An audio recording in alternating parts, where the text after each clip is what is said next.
Hello friends, infinite Green's में आपका स्वागत है। जैसा कि आप देख रहे होंगे कि ये स्ट्रॉबेरी का प्लांट है। ये मैं एक छोटी सी सीडलिंग लेकर आई थी, तो मैंने वो बहुत छोटी सीडलिंग थी, इसलिए ये छोटे पॉट में मैंने ट्रांसप्लांट कर दिया था उसको कि जब ये थोड़ा एस्टैब्लिश हो जाएगा प्लांट तब मैं इसको रिपॉट करूँगी।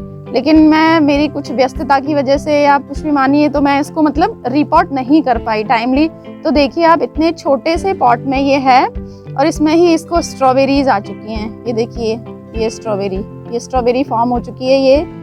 ये अभी फ्लावर है, बट इसमें भी ये कन्वर्ट हो जाएगा 3-4 दिन के अंदर स्ट्रॉबेरी में। एक देखिए, ये मतलब इसमें 4 स्ट्रॉबेरीज आ चुकी हैं और नीचे से भी बहुत अच्छी ग्रोथ इसमें अभी हो रही है। तो आज मैं आपको आज की वीडियो में कंप्लीट इसी के बारे में बताऊंगी कि जब आप नर्सरी से स्ट्रॉबेरी का प्लांट लेकर आएँ, सीडलिंग लाएं या आप थोड़ा एस्टेब्लिश प्लांट लेकर आएँ, तो उसको आप रिपॉट कैसे करें, कौन कौन सी चीज़ों का आप ध्यान रखें, उसको रिपॉट करते टाइम कैसे उसका सॉइल मिक्स बनाएं, कैसा उसके लिए पॉट लें, कैसे उसकी वाटरिंग करें, मतलब उसकी कंप्लीट केयर के बारे में मैं आपको आज इस वीडियो में बताऊंगी। तो चलिए वीडियो स्टार्ट करते हैं।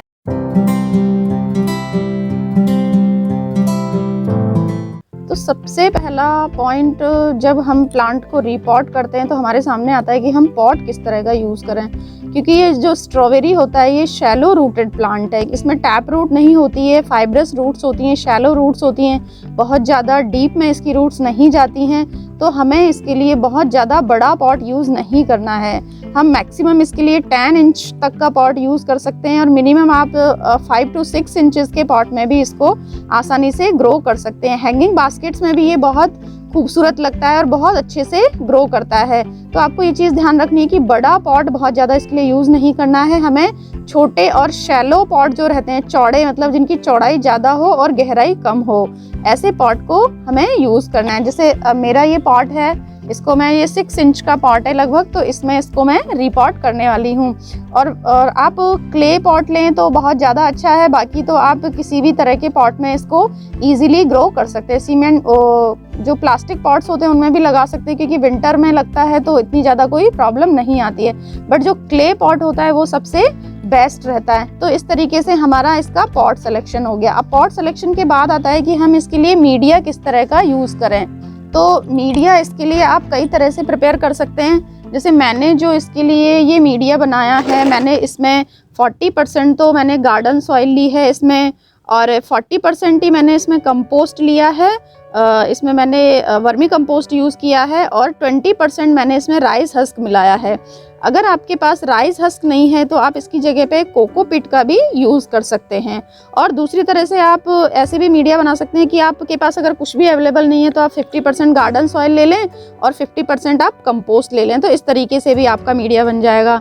और अगर आप सैंड यूज़ करना चाहते हैं तो आप 40% आपका गार्डन सॉइल, 40% कंपोस्ट और 20% आप जो रिवर सैंड होती है वो भी यूज़ कर सकते हैं। तो इस तरीके से किसी भी तरह से आप अपना पॉटिंग मिक्स इसके लिए बना सकते हैं। बस इस चीज़ का ध्यान रखना है कि जो कंपोस्ट की मात्रा है वो हमें इसमें थोड़ी सी अच्छी लेनी है, क्योंकि जो स्ट्रॉबेरी होता है उसको रिच सॉइल पसंद होती हैं।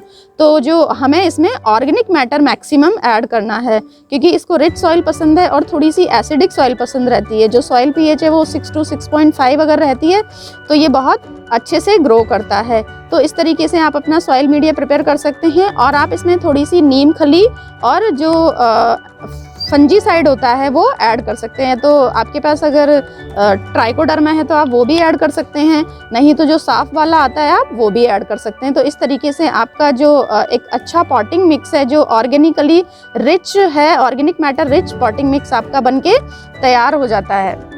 तो फ्रेंड्स, हमने इसका पॉट सिलेक्शन कर लिया और हमने मीडिया भी प्रिपेयर कर लिया। तो अब इसका जो सबसे इम्पॉर्टेंट पॉइंट होता है कि इसको हमें रिपॉट कैसे करना है, इसको हमें पॉट में प्लेस कैसे करना है। तो वो मैं आपको अभी दिखाती हूँ कि किस तरीके से हमें इसको लगाना है। तो सबसे पहले तो जो हमारा जो भी पॉट है उसमें हमें उसका ड्रेनेज इंश्योर कर लेना है कि उसमें ड्रेनेज होल है कि नहीं। जैसे ये देखिए, इसमें पॉट में ड्रेनेज होल है प्रॉपर ये। तो इस तरीके से आप जिस भी पॉट को यूज़ करें उसमें ड्रेनेज होल होना ज़रूरी है। और उसके ऊपर आप ऐसे क्ले का जो पीसेस रहते हैं, ब्रोकन पीसेस, उसको उल्टा करके ऐसे रख सकते हैं। फिर हम इसमें मीडिया भरना शुरू करेंगे। तो आपके रूट बॉल के अकॉर्डिंग, मान लीजिए आप बहुत छोटी सी, आपका पौधा बहुत बड़ा नहीं है तो आप पॉट को आधे से ज़्यादा फिल कर सकते हैं। लेकिन अगर आप थोड़ा एस्टेब्लिश प्लांट लेकर आए हैं जिसका रूट बॉल काफ़ी बड़ा है, तो आपको स्टार्टिंग में थोड़ी सी ही मीडिया उसमें भरना है और अपने प्लांट को सेट करके देख लेना है। जैसे देखिए मैंने इतना इसमें फिल कर लिया है। अब मैं अपने पॉट में से इसको बाहर निकालूंगी।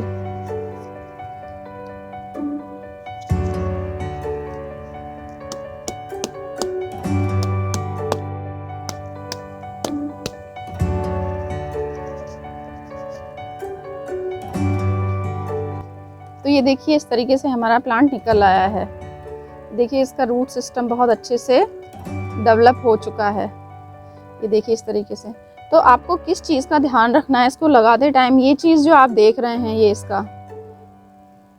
ये इसका क्राउन इसको बोलते हैं, सेंटर स्टॉक। तो ये हमारा जो ये वाला पोर्शन है हमारे पौधे का, वो हमें मिट्टी में नहीं दबाना है। आप देख रहे होंगे जैसे मैंने इस पहले सीडलिंग को भी लगाया था तो यहाँ तक इसमें मीडिया भरा था, ये वाला पोर्शन इसका खाली था, यहाँ पे मैंने इसको मिट्टी में नहीं दबाया था। अगर आपने इस पोर्शन को मिट्टी में दबा दिया तो आपका प्लांट डेफिनेटली मर जाएगा, क्योंकि ये जो इसका क्राउन है यहीं से इसकी new leaves, new strawberry, new growth सब इसका यहीं से होता है। अगर आपने इसी को मिट्टी में दबा दिया तो इसमें रॉटिंग हो जाती है और आपका प्लांट खराब हो जाता है। तो इस चीज़ का आपको विशेष ध्यान रखना है कि इस क्राउन एरिया को आपको मिट्टी से, जो मीडिया आप यूज़ कर रहे हैं उससे थोड़ा सा ऊपर रखना है। तो इस तरीके से ये इसको हम इसमें प्लेस कर देंगे। देखिए अभी ये ठीक है इतना, या थोड़ा सा मीडिया और इसमें फिल कर लेते हैं।